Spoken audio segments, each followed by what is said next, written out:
Buenas tardes. Muchas gracias por su presencia. Veo que hay bastantes personas interesadas en esta presentación y damos inicio ya por respeto a todos los que están, la presentación de simplificación normativa y reportes de información.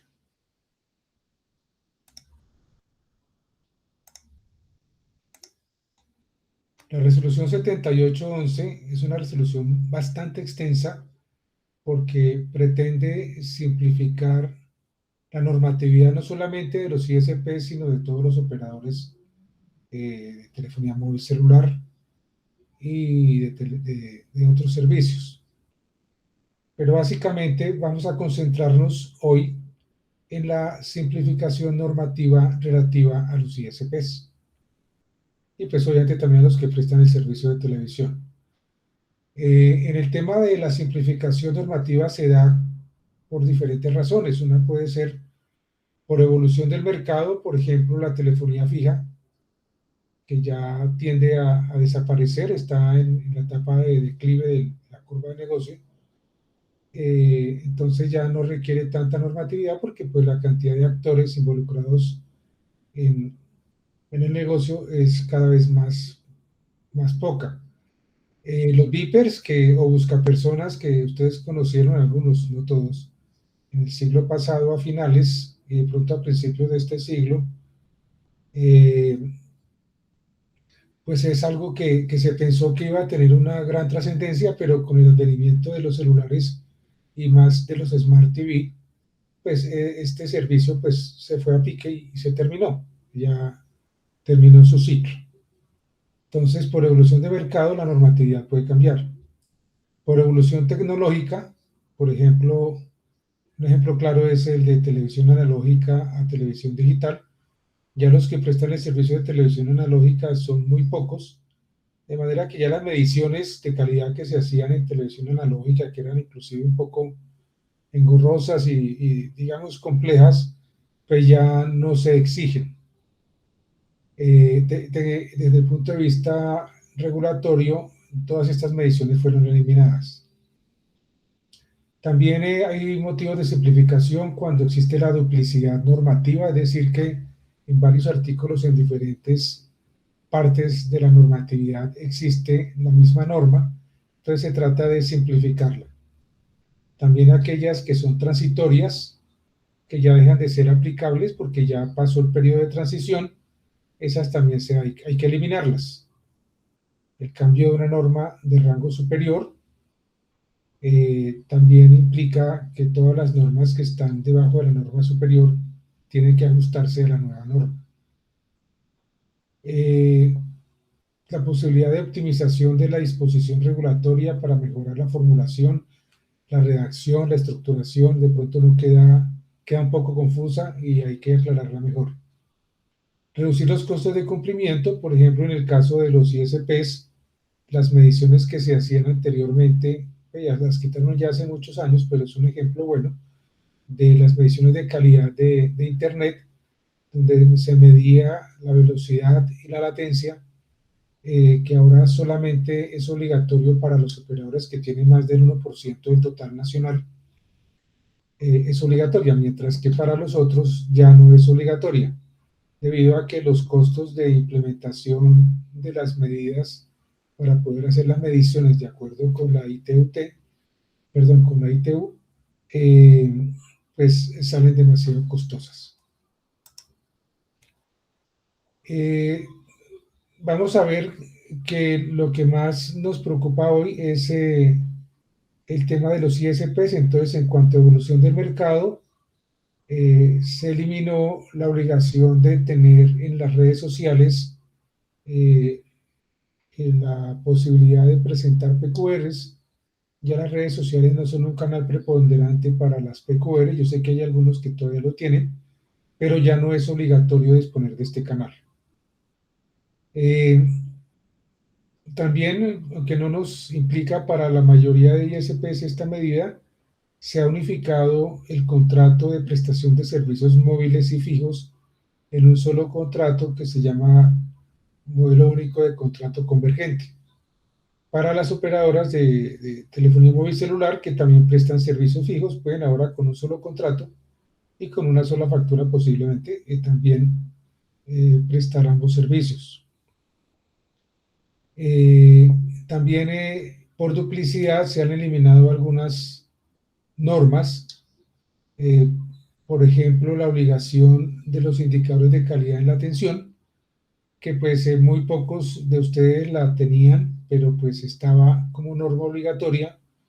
Esta medida se elimina y también se elimina la medida diferencial vinculada al anexo 2.10 con respecto al formato T42 y T43, la cual se podían presentar de manera anual, ahora por la simplificación regulatoria y la eliminación para los operadores de menos de 30.000 usuarios, de presentar separadamente los formatos T42 y T43, y ahora es solamente el formato T1.2, entonces ya se vuelve obligatorio presentarlo de manera trimestral. Y también no hay que presentar el formato T1.2 anterior, que tenía que ver con las tarifas. Ahora ningún operador, ni de menos de 30.000 usuarios, ni de más de 30.000 usuarios, tienen que presentar el formato T1.2. ¿Qué pasa con los operadores de más de 30.000 usuarios? Pues que ya no presentan el formato T1.2, pero tienen que modificar y ajustar la página web de manera que la Comisión de Televisión, a través de unos bots, puedan capturar toda la información de tarifas directamente de la página web de cada operador. Para eso hay unos manuales que se emitieron por la circular 163, si mal no recuerdo, en la cual dice cómo tiene que hacerse esta modificación de la página web para que la CLC pueda capturar las tarifas. Nosotros también como un servicio de Criteria Consulting, nosotros tenemos la facilidad de ayudarles a ustedes en la adecuación de las páginas web. Para la optimización de la disposición regulatoria, entonces tenemos que el contrato se puede terminar unilateralmente por imposibilidad técnica, pero hay que demostrarla. Cuando el usuario no atienda a las personas que van a recoger los equipos una vez termina el contrato con los usuarios, si no los atiende, el usuario tiene el deber de entregar los equipos. O sea, llevarlos al operador. Hay otra disposición que, pues, no sé qué tanto los afecta a ustedes. El propietario del inmueble no debe demostrar que el titular del servicio ya no reside allí. Pues es una carga desproporcionada para el propietario del inmueble. Sigamos, Katia. Sigamos con la optimización de la disposición regulatoria. Me perdonan que se vea todo como muy lleno de letras. Traté de simplificar al máximo toda la literatura de la resolución, pero pues parece que no tuve gran éxito.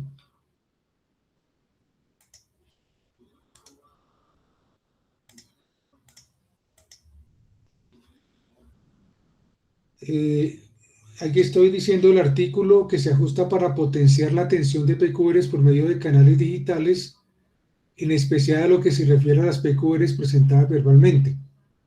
¿Qué es lo que dice la resolución? Que uno puede presentar verbalmente, es decir, en oficina física, presenta una PQR, pero el operador puede contestar por correo electrónico o por un medio electrónico. También. En la 5152 se elimina la obligación de publicar en la página web un listado de la marca y modelo de los equipos de comunicación inalámbrica que suministra con el acceso a Internet. Eso era antes objeto de sanciones y de persecuciones a los operadores cuando no cumplían con esta disposición. En los reportes de información, el formato T1.2 ahora ya no es aquel formato donde uno colocaba las tarifas que tenía, sino que ahora se utiliza para el formato unificado para ISPs que tienen menos de 30.000 usuarios, que creo que ese es de gran interés para todos ustedes, porque este es el formato que se va a manejar de ahora en adelante. ¿Qué pasa con el formato T1.2 si ya no existe? Entonces, ¿qué pasa con el reporte de tarifas para los que tienen más de 30.000 usuarios? Aquí deben haber varios en esta reunión. Cuando hay más de 30.000 usuarios y hay que reportar las tarifas, lo que tienen que hacer es seguir la guía expedida con la circular 163 de la CRC, donde dice cómo se tiene que modificar la página web para que la CRC, a través de unos bots, capture la información de tarifa directamente de las páginas web de los operadores. Eso ya, digamos, fue desde el año pasado, está vigente.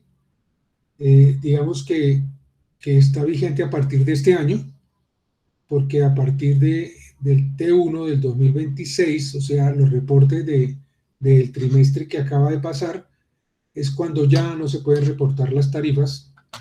El último reporte de tarifa fue para el segundo semestre del 2025, que se hizo en enero del 2026. A partir de allí, entonces ya no hay que reportar tarifas en el formato T1.2 porque ya no existe, pero los operadores ya tienen que estar preparados para que la CRC en cualquier momento pueda llegar a la página y capturar las tarifas.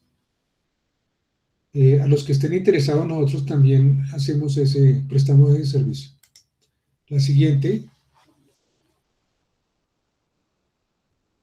Hay una información que sí es nueva y que toca implementar por todos los operadores, y es que al momento de la instalación se debe informar a qué título se entregan los equipos instalados, sea comodato, sea venta, sea arriendo, la forma como sea, entregar una copia física del manual del equipo, y si no hay una copia física, por lo menos indicar en dónde, en una página web o en algún sitio, está el manual del equipo, para que se haga la consulta de manera digital.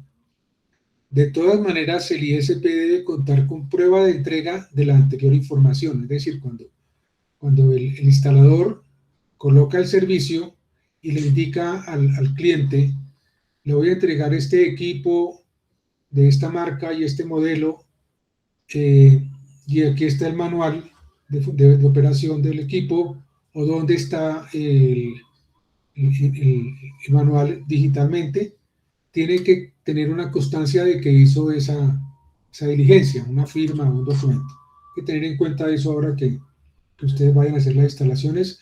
Esto está vigente desde el año pasado, o sea que ya estamos de forma extemporánea. ¿Qué pasa si no se cumple? El ministerio no vigila este tema, ¿sí? No, mentiras, puede que sí lo vigile, pero la superintendencia puede entrar a investigar si no se está cumpliendo esta obligación, y ya sabemos que la superintendencia, las sanciones que coloca son bastante altas. Asimismo, el operador, el ISP, en la página web o en otros medios, debe suministrar sugerencias de instalación del dispositivo en el domicilio que optimicen el aprovechamiento del acceso inalámbrico. O sea, cuál es la mejor ubicación del equipo. O sea, que no es, digamos, que coloquen el equipo en un sitio, digamos, que está tapado por objetos, sino que pueda aprovechar la propagación de radio dentro del predio. Y cuántos equipos puede soportar ese módem que ustedes colocan.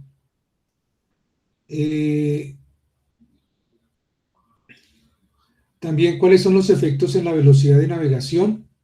Eso ya se ha hecho de antes, no es nuevo.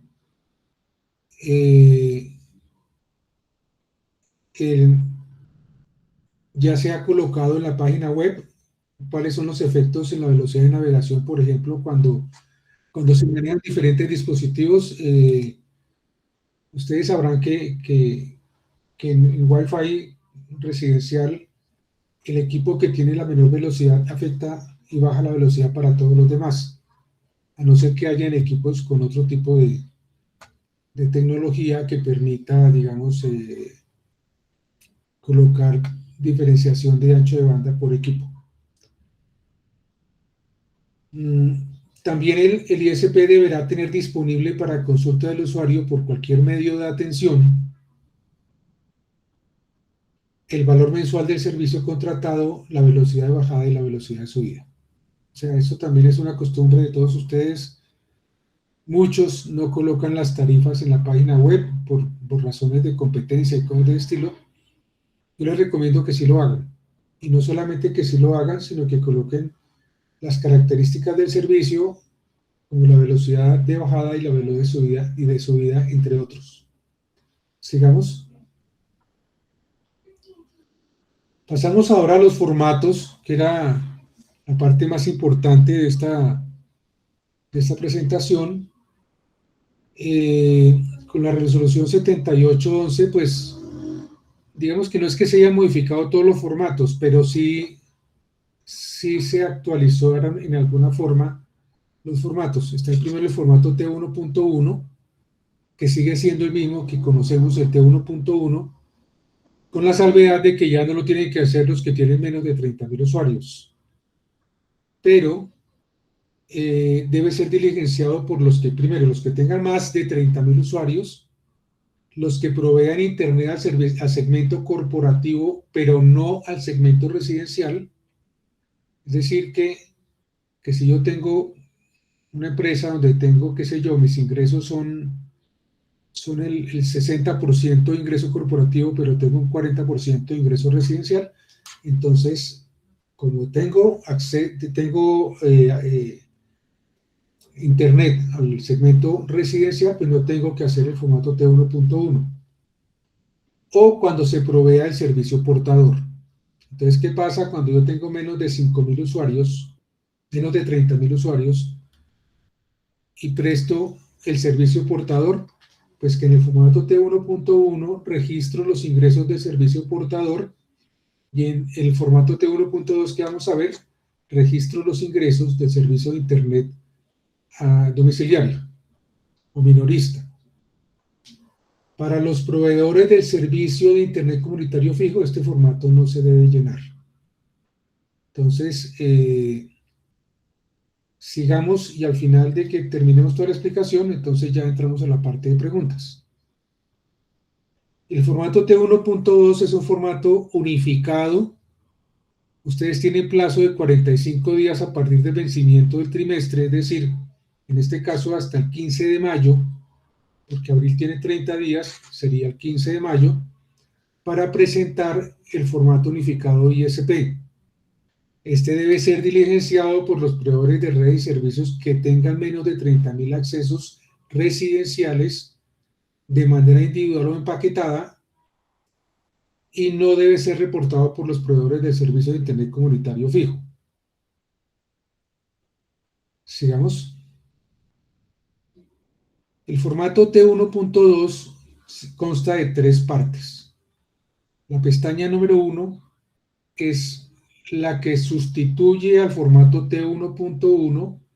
De hecho, los campos son prácticamente los mismos, donde se define el año y el trimestre, la identificación del servicio, si es internet, si es televisión por suscripción o si es telefonía fija,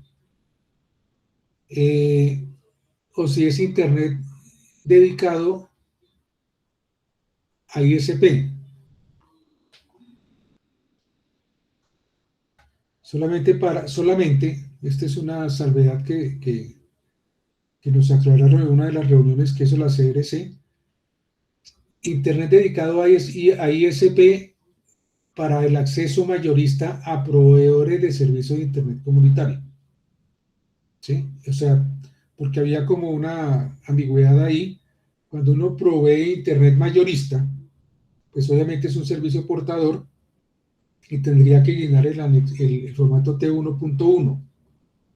Pero como yo tengo menos de 30.000 usuarios y además presto únicamente internet mayorista a los proveedores de servicios de Internet comunitario, entonces lo lleno es en este formato. Los ingresos, como todos ustedes saben, son los ingresos netos sin, perdón, los ingresos brutos de telecomunicaciones sin impuestos, es decir, no incluyen IVA, y lo único que se le puede descontar son los descuentos, devoluciones, los descuentos y las devoluciones, nada más. Los ingresos, como por ejemplo, ingresos no operacionales, como ingresos financieros, rendimientos de inversiones, no se incluyen, ¿sí?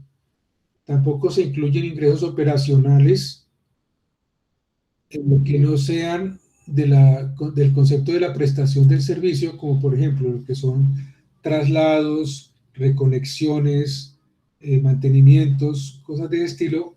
Eso no se incluye como ingreso gravable. ¿Seguimos?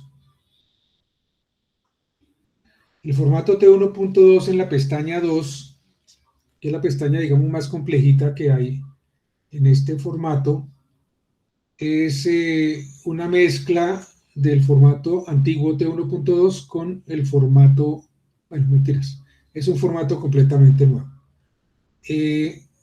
Tiene la identificación del municipio, que es el Divipola. El Divipola es un listado de la división político-administrativa, eso se encuentra en la página del DANE, donde está la identificación del municipio. Hay otro campo que es ID clase, que es un campo nuevo, donde se identifica si la información que se va a colocar en ese registro pertenece a cabecera municipal, a un centro poblado o a un rural disperso. Eh, la división político-administrativa de Colombia está primero en departamentos, cada departamento en municipios, cada municipio tiene centros poblados o tiene veredas o corregimientos. Esas veredas y esos corregimientos son para identificar el rural disperso. El centro poblado son las agrupaciones de 20 casas o más, pero que no son la cabecera municipal. La cabecera municipal es aquella que tiene todas las autoridades administrativas del municipio, el alcalde, la policía, etcétera, el consejo. En el Divipola también se identifica el centro poblado. Es decir, si tenemos tiempo más tarde les muestro cómo es un listado de Divipola. El Divipola tiene departamento, municipio, el número que identifica al municipio y el centro poblado donde están todos los nombres de los centros poblados que han sido censados por el DANE y que tienen un número asignado también, asignado por el DANE. Mientras que la vereda no tiene, yo le estoy buscando a ver si existía algún listado de veredas y no existe. Lo que hay en el DANE son mapas donde se identifica, de acuerdo con el municipio, el departamento del municipio y las veredas del municipio. Ahora más tarde vemos esto. En esta dirección que está acá, geoportal.dane.gov.co, aquí en esta dirección, esta URL, está el mapa de las veredas, se pueden ver. Y ahí puedo yo extraer la información de las veredas. Obviamente, pues, para cada uno de ustedes, consulta este mapa y saca los números de identificación de las veredas de donde usted está operando.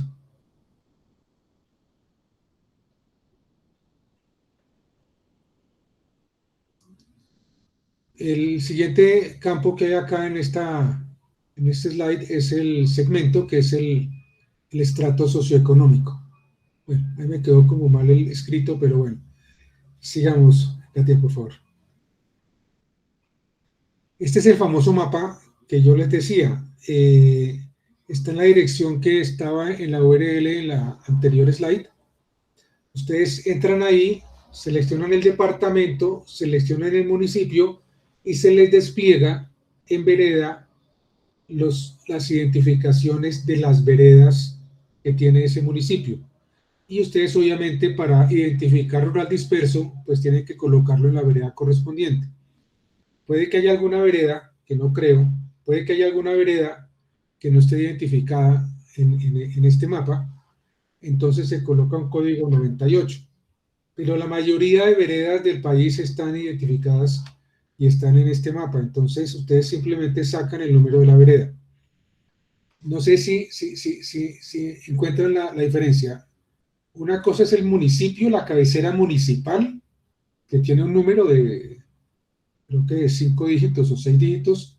Luego viene el centro poblado, que está identificado por 3 dígitos, el centro poblado, pero si no está el cliente de ustedes o el usuario de ustedes no está en un centro poblado, si no es, por ejemplo, una finca por ahí dispersa, un restaurante campestre, una institución educativa también rural, esas no tienen, no están en un centro poblado, o puede que no estén en un centro poblado, y si no están en un centro poblado, es rural disperso.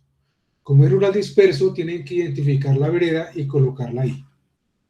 Esta fue una solicitud que se hizo durante muchísimo tiempo al gobierno para que se pudiera identificar no solamente la información como si fuera en cabecera, sino también identificar lo que era centros poblados y rural disperso.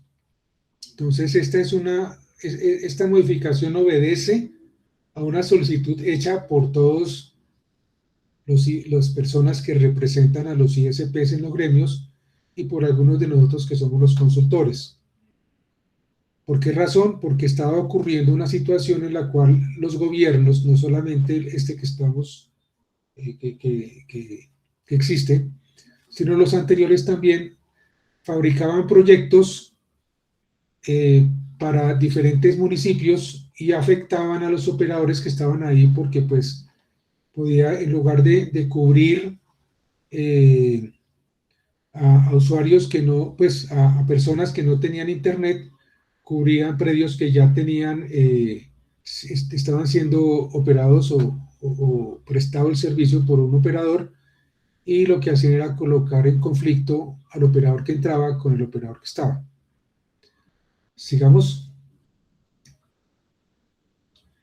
Las siguientes campos del mismo formato de la segunda pestaña tiene el ID paquete donde se identifica pues si es internet, si es televisión o si es en paquete, en telefonía fija, internet. En el caso de nosotros sería internet fijo y televisión. Triple play, eso ya prácticamente no se usa. El siguiente campo es la velocidad, o sea, los otros dos campos son velocidad de bajada y velocidad de subida. En la resolución y en el formato habla de velocidad efectiva. La velocidad efectiva para medirla y que sea válida de acuerdo con la regulación requiere un procedimiento que está definido por la OIT y que pues es un poco complejo y requiere un costo para hacer esa medición, que se mide velocidad y se mide retardo. Y esos equipos, pues obviamente por ser costosos, hace varios años ya la Comisión de Regulación eliminó esa obligación para los operadores que tienen menos del 1% del total nacional. En este momento, el total nacional es de aproximadamente 10 millones de usuarios, es decir, que el 1% estamos hablando de 100.000 usuarios. Para los operadores que tienen menos de 100.000 usuarios, no tienen la obligación de hacer esas mediciones y por lo tanto lo que se coloca en estos campos es la velocidad nominal de bajada y de subida. ¿Cuál es la velocidad nominal? La velocidad con la que nosotros ofrecemos el servicio. La cantidad de accesos es la cantidad de accesos para cada registro de acuerdo con las condiciones establecidas para cada registro, es decir, desde el municipio, el centro poblado o rural disperso, el segmento o estrato socioeconómico, el paquete, la velocidad de bajada, velocidad de subida, tecnología. Entonces ya tenemos unos accesos que cumplen con todas esas condiciones. Y para todos esos accesos que cumplen con esas condiciones, pues obviamente en la teoría deben tener un solo valor tarifario. El ministerio, perdón, la plantilla que está en este momento en el ECA, que es la plataforma donde se hace el cargue de la información, no permite duplicidad de registros. Es decir, si yo tengo todas las condiciones iguales, no puedo tener diferentes valores de plan tarifario. ¿Ok? ¿Qué tienen que hacer ustedes? Pues colocar el valor nominal de la tarifa. O sea, puede que tener, para 100 megas yo cobro 50.000 pesos, pero tengo variaciones por alguna razón u otra, porque tengo descuentos, porque tengo unas promociones, porque el señor por fidelización lo tengo con una tarifa baja, etcétera. Entonces, puede haber una dispersión tarifaria, tengo que colocar el valor nominal de la tarifa. Para esto tengo este valor. Y tengo una dispersión, pues esa no la tengo en cuenta porque no la puedo colocar ahí. Básicamente eso es, sigamos.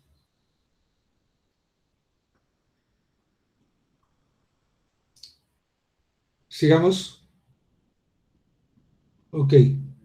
En la tercera pestaña está toda la parte de peticiones, quejas y recursos de PQR. Para que ustedes tengan claridad, una queja es cualquier reclamo respecto del servicio contratado. Y una petición es cualquier solicitud respecto del servicio contratado. Entonces, eso es para diferenciar una queja de una petición.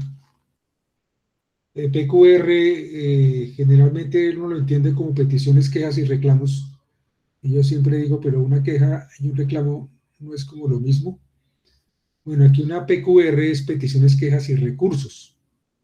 Y aquí los vamos a ver los recursos. Entonces, primero se identifica, bueno, el año y el trimestre, el mes del trimestre, esto se hace por meses, es decir, que cada registro es por mes. Identifica el servicio, que es telefonía, internet o televisión. En el caso nuestro puede ser internet o televisión. Luego viene una tipología de queja,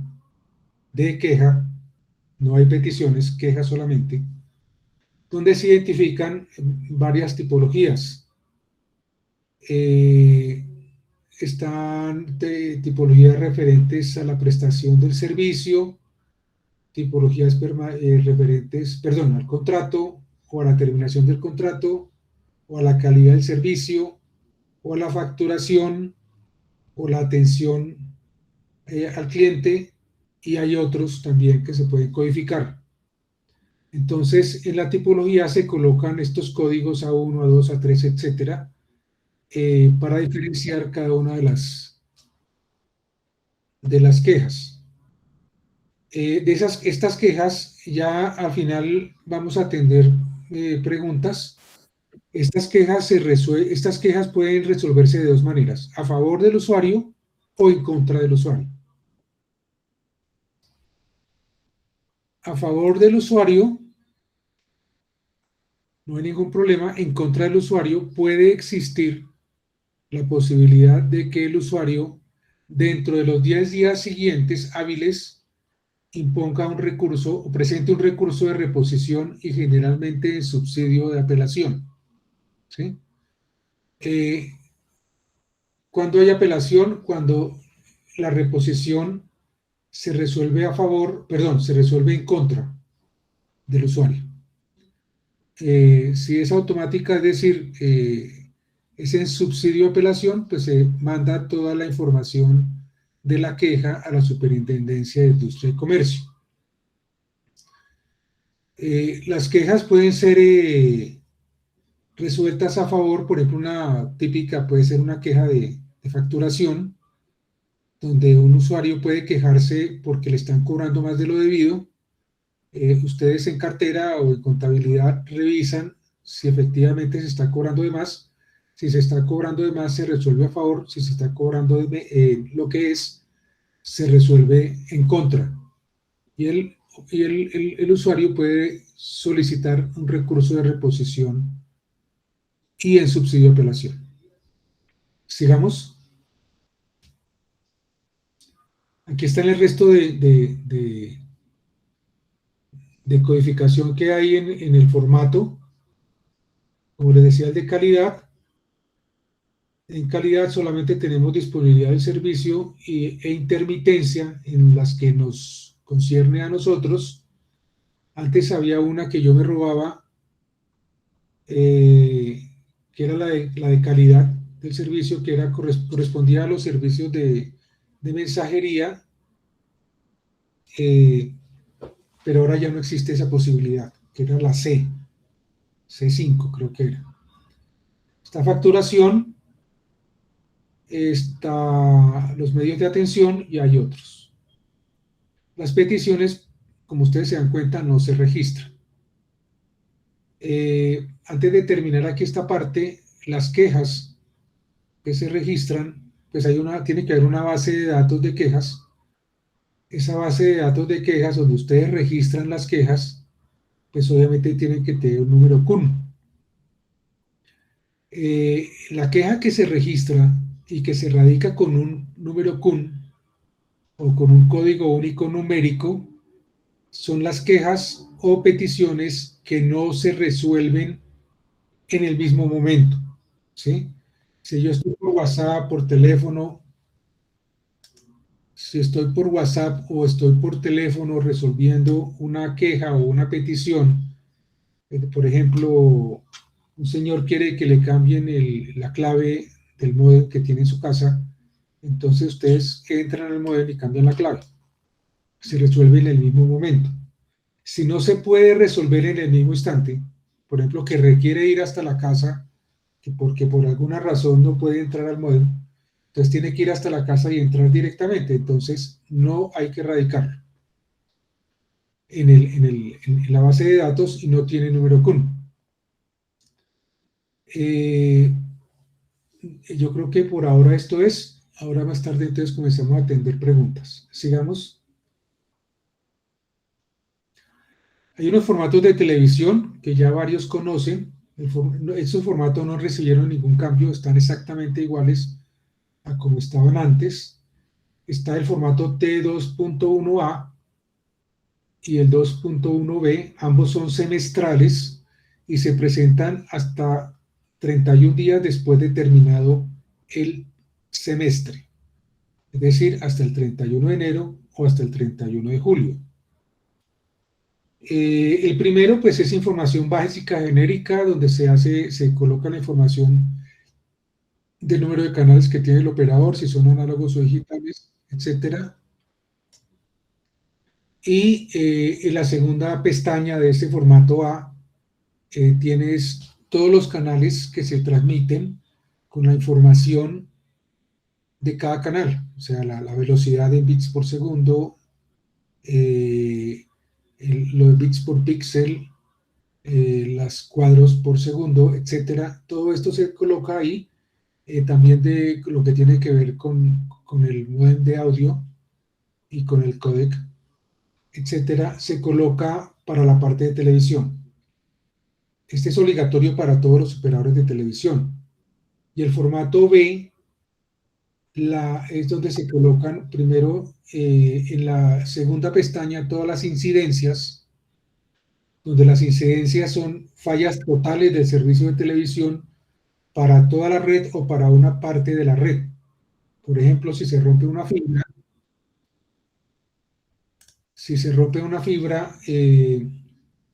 se daña la televisión completamente para unos usuarios de la red, no para todos, sino para unos usuarios. Perdón un segundo.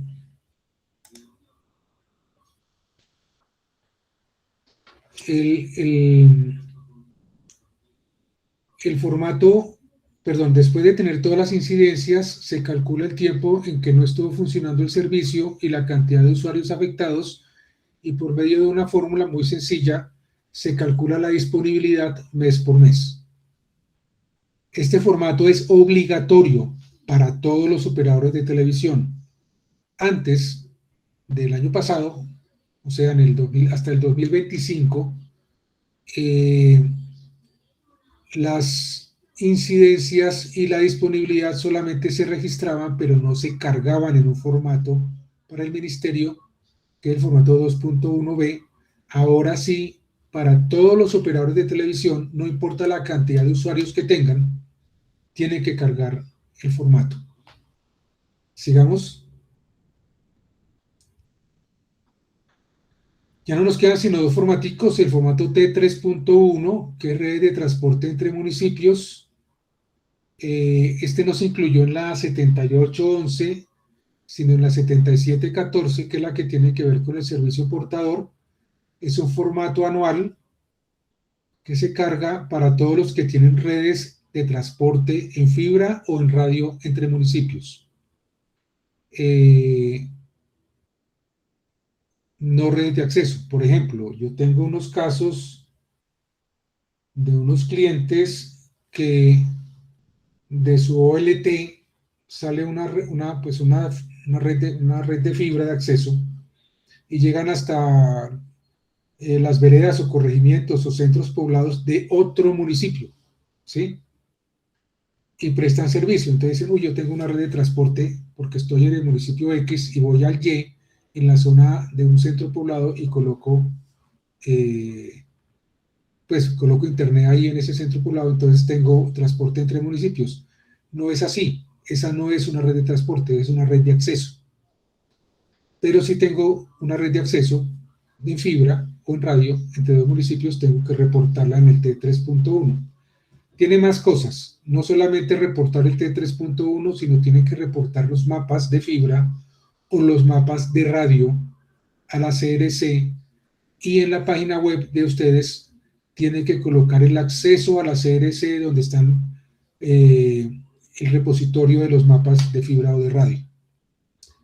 Eso también está en una circular de la CRC, hay que buscarla, creo que es la 161 y la 162, no estoy seguro, habría que investigar.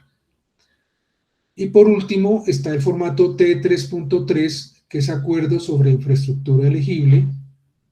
Este formato ya muchos lo han hecho, básicamente se utiliza para reportar los acuerdos de infraestructura. Antes era infraestructura eléctrica, ahora es infraestructura elegible, es decir, puede ser otro operador de telecomunicaciones, puede ser alumbrado público o puede ser otro tipo de infraestructura. No solamente de fibra, puede ser también de radio. Por ejemplo, que le dejen colocar una antena en un tanque de agua elevado, o que le dejen colocar, bueno, también he visto antenas en torres de alta tensión, digamos que no es lo más recomendable, pero bueno, sí las he visto. Estos acuerdos se tienen que reportar a la Comisión de Regulación dentro de los 15 días hábiles siguientes al perfeccionamiento del acuerdo o al contrato modificatorio, el otro sí o lo que haya. Sin embargo, si ustedes tienen ese acuerdo, está para un municipio que está en el anexo 2.10 del título anexos, título 2, habría que buscarlos. Hay muchísimos municipios y de pronto donde ustedes operan, la mayoría están esos municipios en ese anexo. En ese caso, el plazo de carga del formato y del contrato es 30 días hábiles. ¿Ok? Básicamente esto es lo que tenía yo preparado, pues no es para enseñarles a hacer cómo se procesan los formatos, sino para decirles los formatos que tienen que hacer de ahora en adelante. Afortunadamente son más poquitos, ya no son el formato T11, el 13, el T24, el 43, el 12 que era semestral, el T31 que era anual. Todos esos formatos ya se redujeron al T1.2, al T31 para los que tienen redes de transporte y el T3.3 para cuando hay que subir contratos, que es esporádico. Entonces sí hay una simplificación. Yo ya he trabajado con este formato T1.2, me parece fácil de hacer realmente, y pues creo que sí les va a ayudar a ustedes. Entonces ahora ya pasamos al tema de preguntas. Y no sé quiénes tienen la mano. Edison Canelo, no mentiras, Edison Canelo acaba de llegar. Para los que quieran pueden escanear este QR y pueden bajar el portafolio de servicios de Criteria Consulting. Asociación NAIS tiene la palabra. Gracias, ingeniero Rocha, muy amable por todo este trabajo que usted ha venido haciendo desde hace mucho tiempo para los ISPs. Esta simplificación de formatos es un trabajo que se adelantó gracias al trabajo desde NAIS, a usted mismo, a todo el trabajo que hemos venido trabajando desde hace muchos años. Pues no se logró que fuera único, porque la idea era que sí fuera un solo formato, pero ya pasar de toda esa cantidad inicial que casi que eran 15 a 3, pues eso ya es una ganancia. Lo que sí esperamos es que todos estemos jalando para el mismo lado y adelantar la tarea. Ahorita desde NAIS estamos haciendo un replanteamiento para crear realmente un gremio con un gran equipo de asesores que los van a ayudar precisamente a apalancar todo este oficio, porque ustedes como operadores deben dedicarse en esa a la operación. Para eso existen hoy en día las empresas de consultoría y los profesionales en cada materia, que son aquellos que les van a brindar gran apoyo a usted a su gestión. Entonces, pues solamente para recordar que el ingeniero Luis Rocha va a ser uno de parte fundamental en la nueva creatividad de NAIS, y agradecerle por todo este trabajo que ha venido haciendo de informar y apoyar a la industria. Muchas gracias, ingeniero. Con mucho gusto, Héctor. Sí, hemos hecho un acuerdo con NAIS y vamos a colaborar con los socios de NAIS para asesorarlos de la mejor manera posible. La palabra la tiene ahora Julián Medina.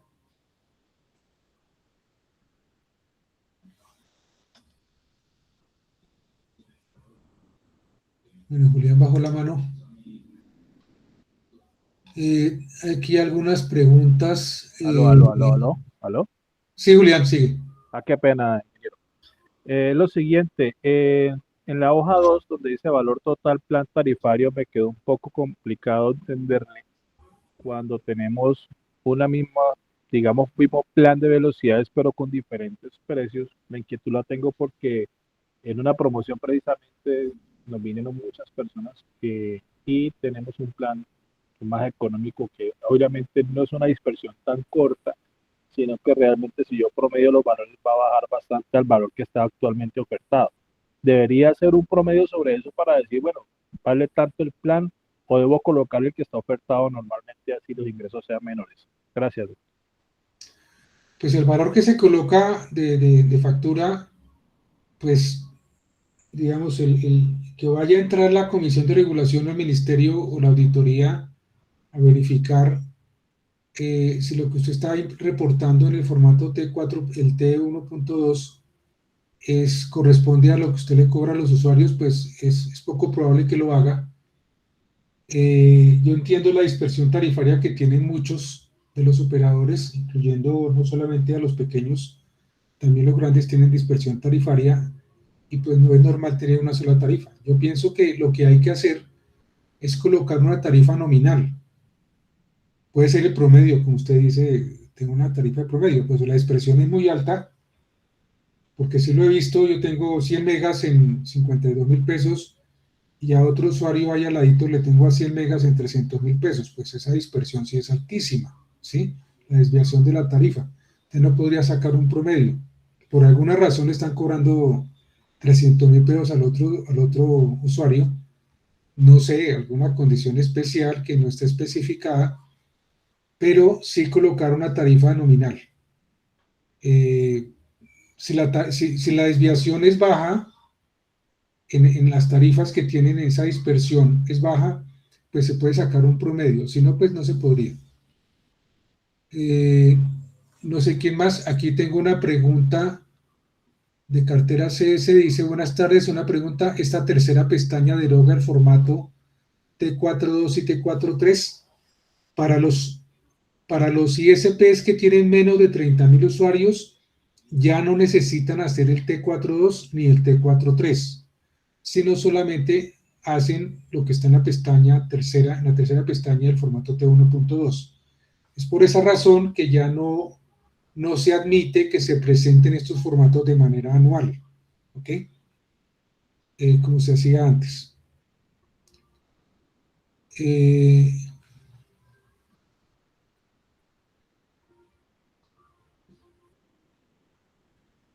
Si no hay quejas, pero sí peticiones, pues no se presentan quejas. Si no hubo quejas, pues toca dejarlo en blanco. La capacitación sí está grabándose y se va a publicar en el canal de YouTube de Criteria. Una vez hayamos hecho todo el proceso, lamentablemente en los primeros slides olvidé grabarlas, entonces me toca completar esa parte pues ya de manera off. ¿Quién más tiene preguntas?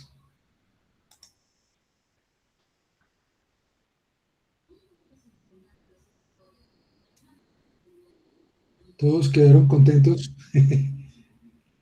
El plazo del T1.2 son 45 días después de terminado el trimestre.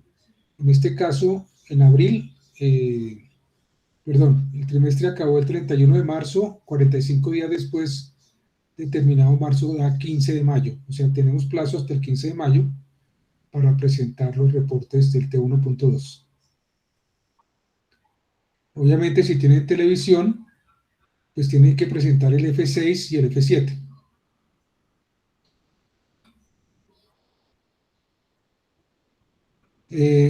Se reportan, es decir, el formato permite registrar no solamente las tarifas residenciales,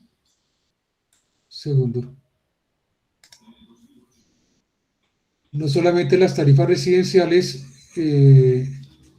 sino también las tarifas corporativas. Entonces ahí se registran pues todas las tarifas. Si son contratos, por ejemplo, con las alcaldías, colegios, hospitales, pues obviamente eso no se reporta en este formato. Los señores de Vimox Technology. Ingeniero Luis, ¿cómo está usted? Un cordial saludo para toda la sala. Mi pregunta es la siguiente, cuando usted habla de la entrega del equipo y el manual del usuario, ¿este también se puede anexar en el contrato? ¿No hay ningún inconveniente con eso? Pues hombre, eso depende de usted mismo. Me parece un poco complejo el tema, porque si usted coloca un modelo de equipo en el contrato, pues cuando cambie de equipo por alguna razón tendría que cambiar el contrato. O sea, el manual se entrega en el momento de la instalación, es lo que dice la norma. Si usted lo quiere entregar antes también, pero pues no me parecería muy práctico.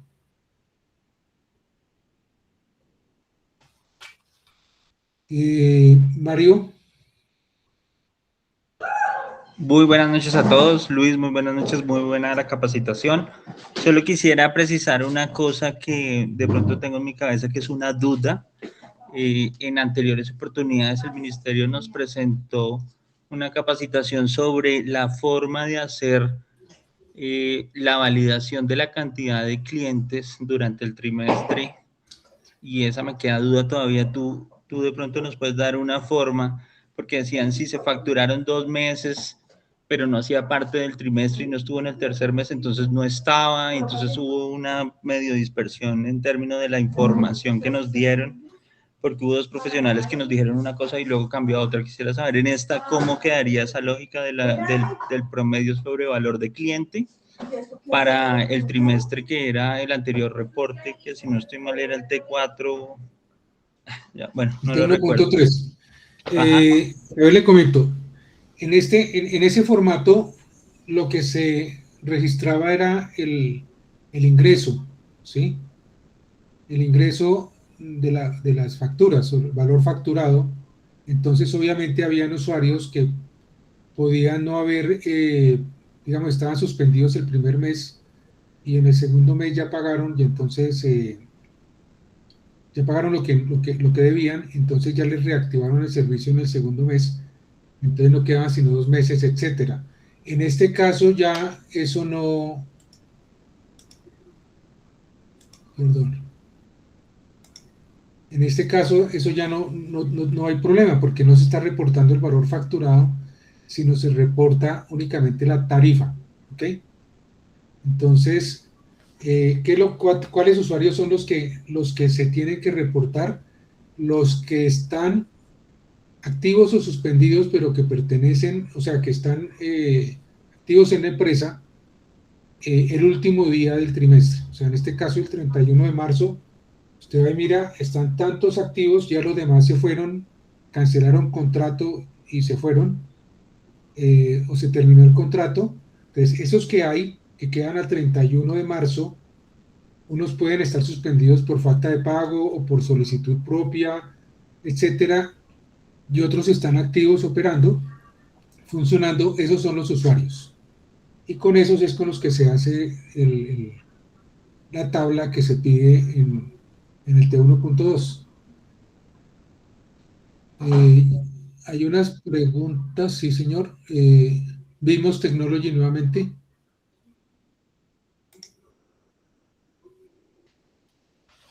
Vimox.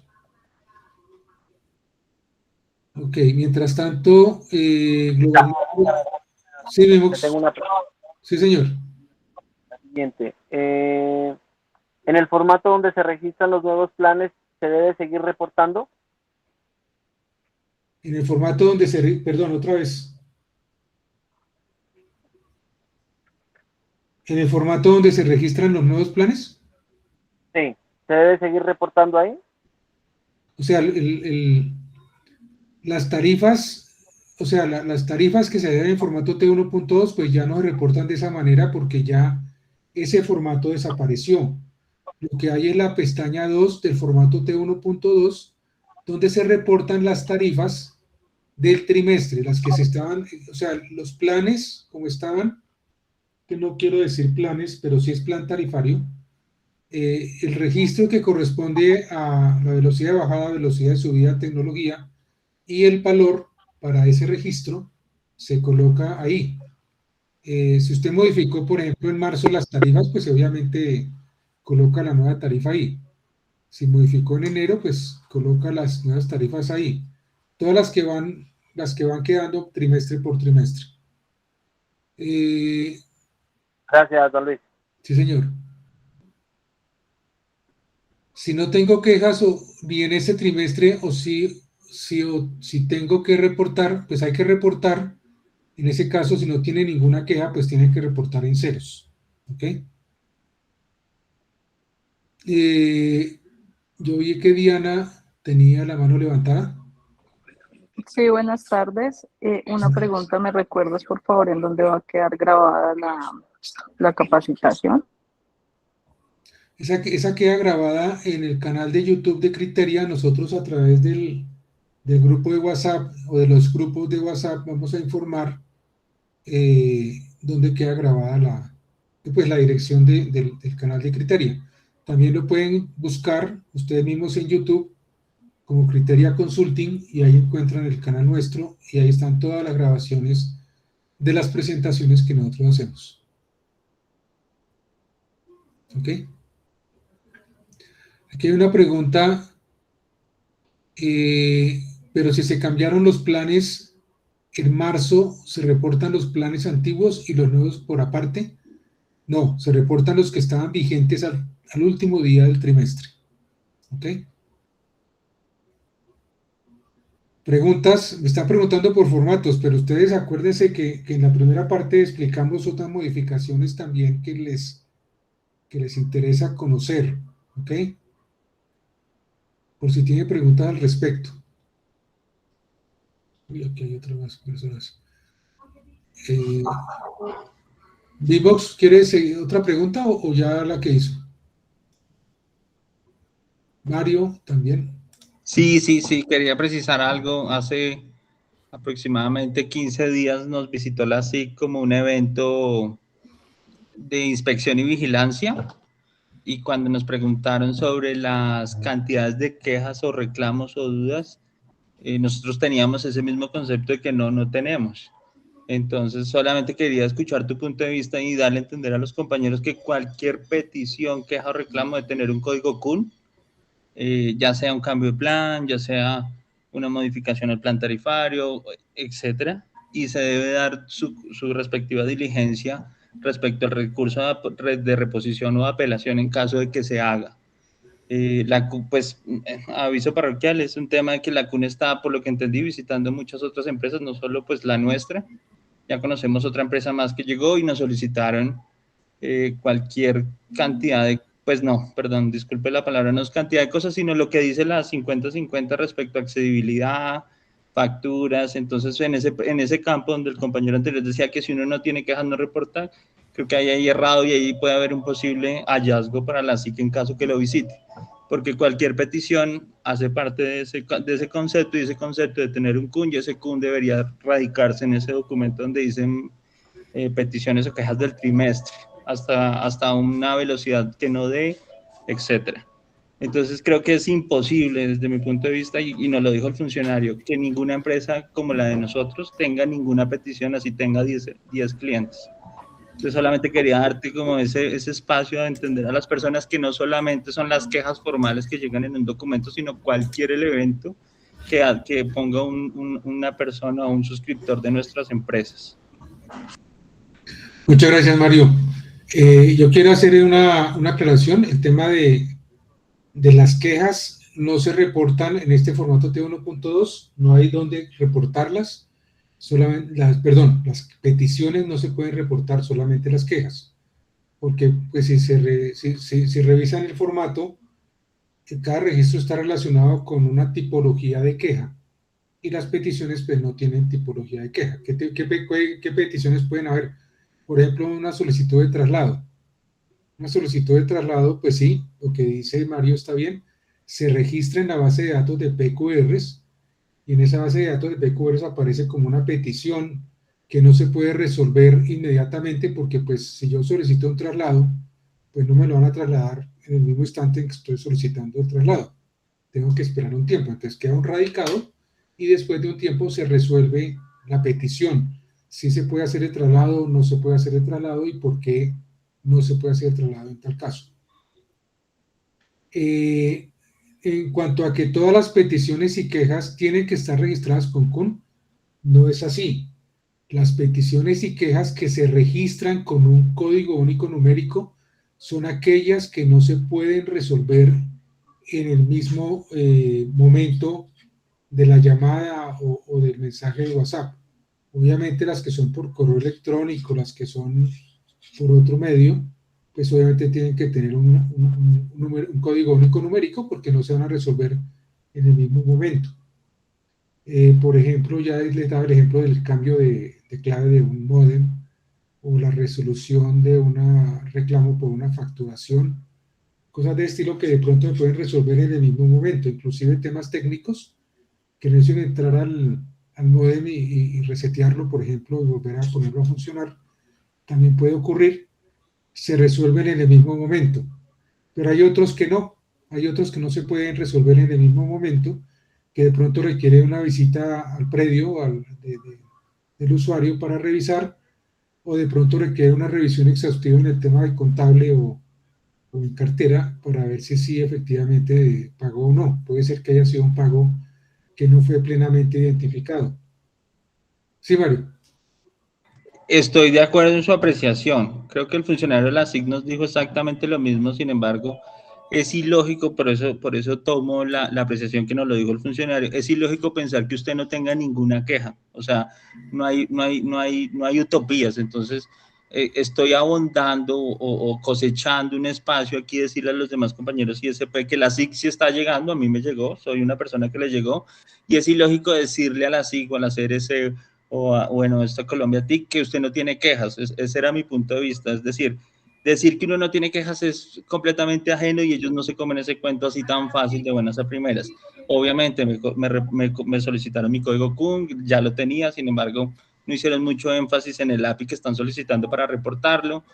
Nos explicaron algunas cosas regulatorias y otras, pero pues simplemente estaba dando, era como un camino a entender que nosotros como ISPs o prestadores de un servicio, que es servicio público, tenemos que darle pues cumplimiento a la 50-50 y esa 50-50 tiene que cualquier lógica o que presente un cliente un cambio de plan, no tenemos que ponerle trabas, no tenemos que ponerle que está paz y salud para salirse, etcétera. Un poco de cosas que pues solamente daba ese preludio como para entender que sí tenemos quejas, que quitarnos ese tapujo de los ojos o ese espacio de no decir somos perfectos, somos chiquitos, no, esa gente está llegando a todas las empresas grandes y pequeños a solicitar las mismas cosas que le solicita Claro, a Tigo, a Movistar.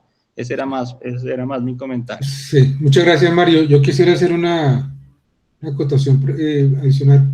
Las sanciones que tiene la SIC son generalmente mucho más altas que la que tiene el Ministerio. Yo he visto sanciones bastante fuertes, no solamente a empresas pequeñas, grandes, sino también pequeñas. Estamos hablando de sanciones de 25 a 200 millones de pesos por no cumplir ciertas cosas que inclusive uno dice, pero eso, los que tienen oficina física dicen, ¿dónde está la rampa para los discapacitados? Entonces, por ahí comienzan a molestar. Si tienen oficina física, ¿dónde están, por ejemplo, las hojas para radicar las peticiones y quejas? ¿Dónde está el contrato publicado en la oficina física? Bueno, hay varios temas que toca cumplir, sino cuando hay, por ejemplo, una queja que llega hasta la SIC, mándeme las grabaciones, si fue por teléfono, entre otras cosas, el teléfono es un medio vital, un medio importante para recibir quejas. No todo el mundo está acostumbrado al WhatsApp, no todo el mundo está acostumbrado a los bots que ahora tienen para recibir quejas o trámites, y el teléfono es importante. De hecho, hay que grabar las llamadas y mantener las llamadas grabadas durante 6 meses.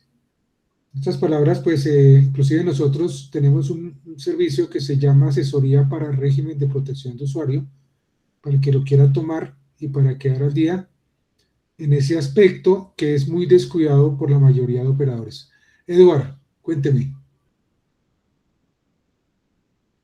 Eduardo. Buenas tardes. Sí, mira, yo estuve colaborando a unos clientes de un ISP que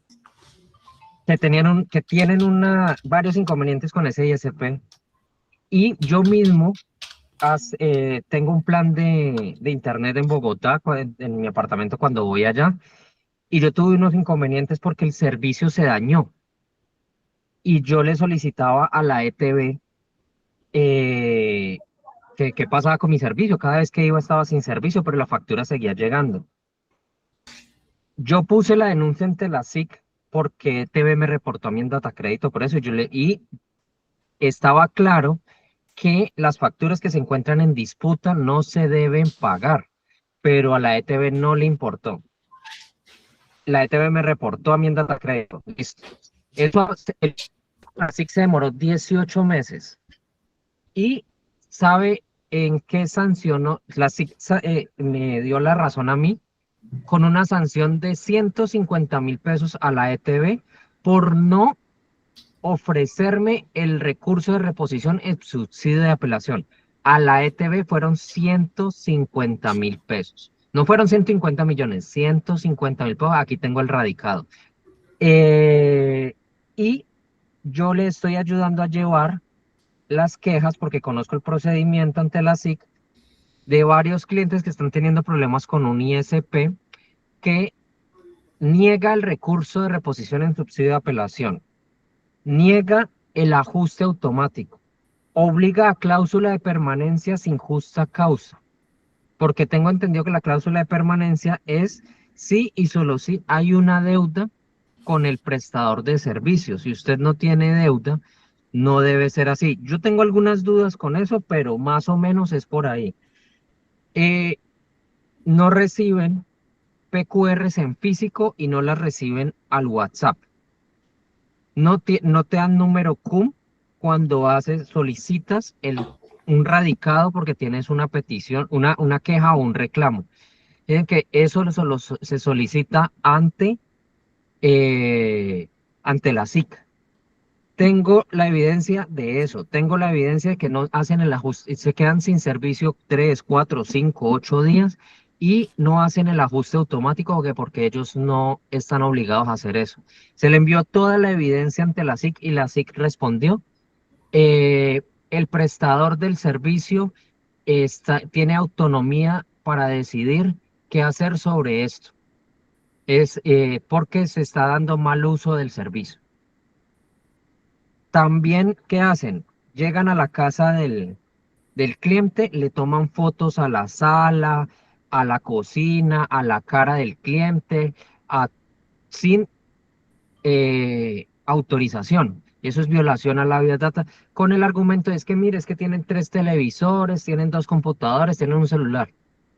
Eso no es justa causa para, eso es violación en habitación ajena y tiene consecuencias penales y violación de la vías data. Tampoco pasó nada. Más de 80 quejas ante la SIC y a todas le respondieron lo mismo, que el operador tiene autonomía. Tengo los radicados. Entonces Pues no allá es tan así que esas sanciones son que las sanciones son exageradamente altas y todo eso.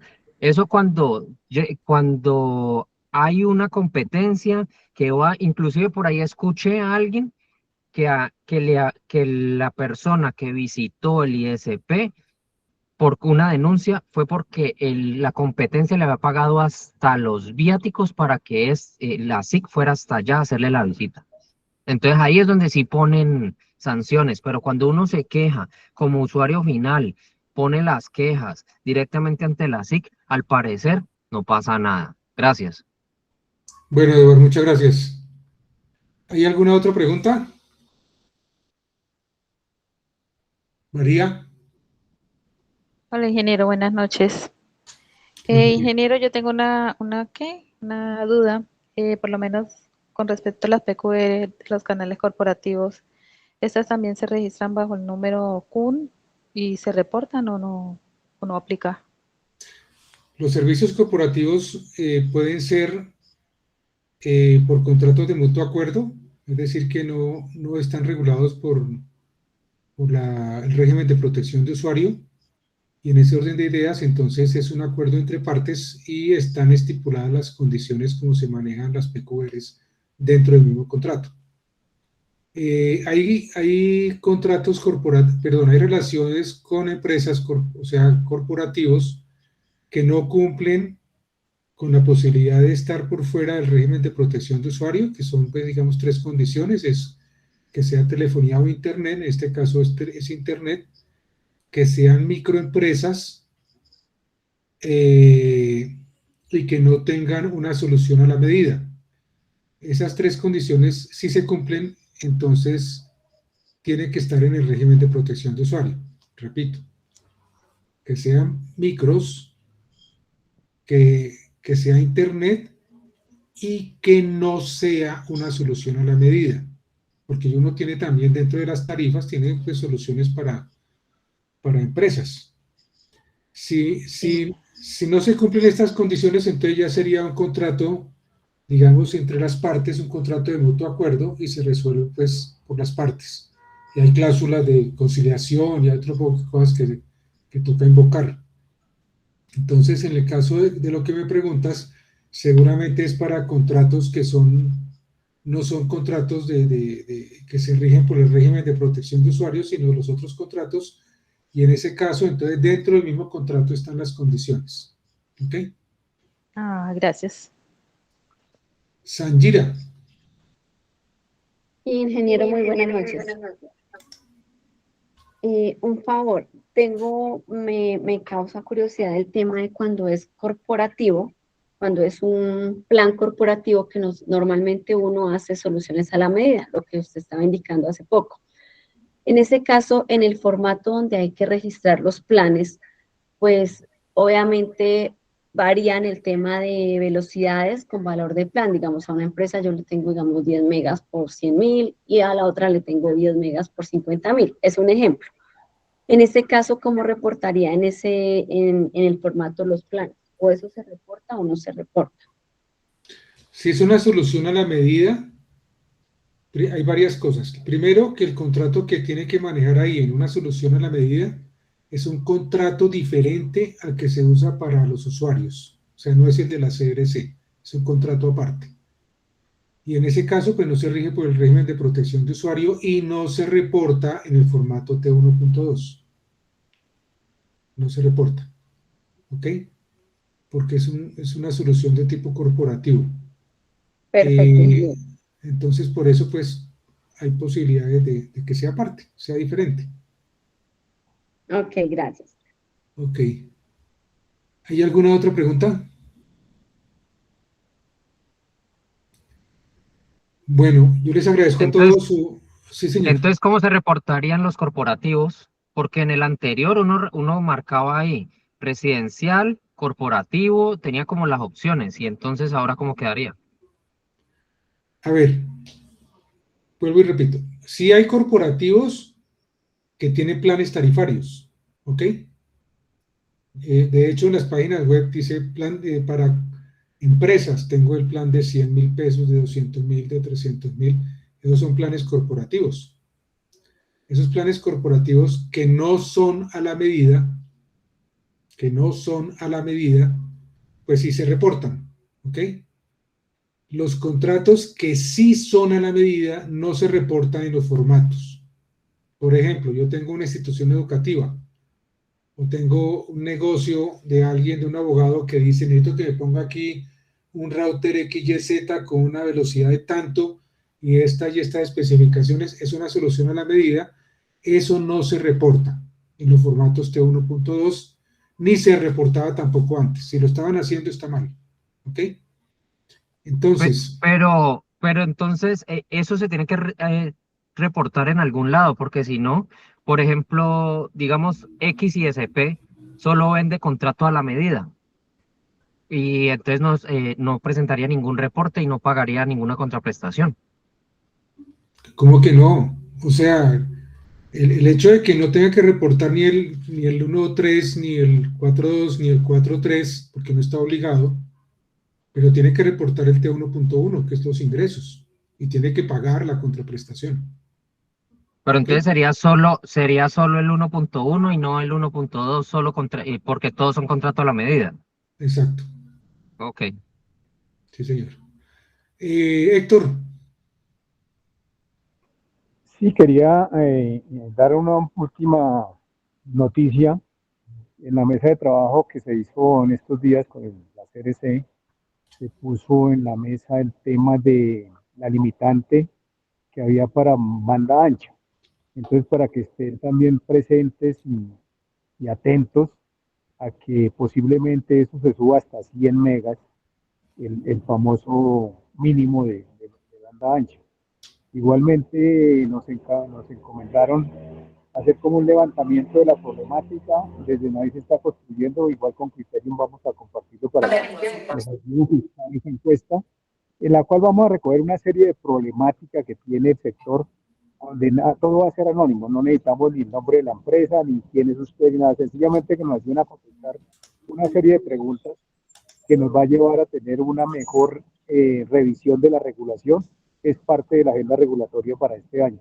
Entonces, estén pendientes de esas dos cosas y